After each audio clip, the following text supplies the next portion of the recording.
It's your favourite dumb fucking retard about to fill your head with a bunch of bullshit knowledge. That's right, ladies and gentlemen. Today we're going to talk about one of my favourite alliances in human history, the Anglo-Japanese alliance. I think I like the alliance so much as we're just so similar. We're both islands. We both like our monarchs. We both hate our neighbours. I mean, I can practically hear the wedding bells now. No, wait. That's the clip I'm about to roll.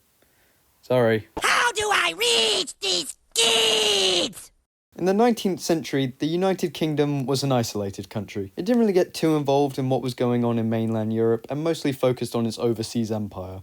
And one day, the United Kingdom realised, well, Europe's kinda gay.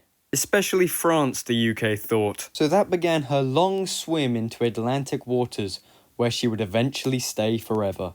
But before hitting on America's arse, that came later. The United Kingdom found the hot anime wife he was looking for, who was significantly younger but was actually like 500 years old, so she was a lot older than she looked.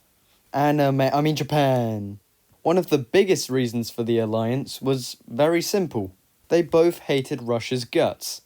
Britain and Russia at this point were both involved in the Great Game. Both empires were trying to gain influence in the Middle East and Central Asia. Meanwhile, Japan and Russia were scrapping over land in Manchuria. It also meant Britain didn't have to be friends with any of its neighbours, especially France. The alliance was signed the 31st of January 1902. This was during King Edward VII's reign, so he probably had it off with some Japanese princess. Look, if you get the joke, you get the joke. If you don't, fuck off back up your mum's arse. When the Russo-Japanese War kicked off on the 8th of February 1904, Britain supported Japan throughout the war. Britain helped with espionage, ship design, finance, and diplomacy. And in the end, Japan won the war. So yippee. Anyway, next up, World War I. Japan entered the war on 23rd of August 1914. Japan started swallowing some German islands out in the Pacific. They also fucked around with China for a bit, because of course they did. Not physically this time anyway. They were just like, give me the German concessions in China. And the Chinese were like, yeah, okay. Unfortunately, not all great things last forever. Britain quite liked the alliance. Parts of the empire like South Africa or Canada, however, not so much. They didn't view Japan as particularly trustworthy.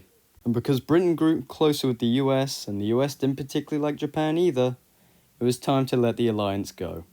On the 17th of August 1923, the alliance officially expired. And that, ladies and gents, is when millions cried out across the empire because we lost the power of anime.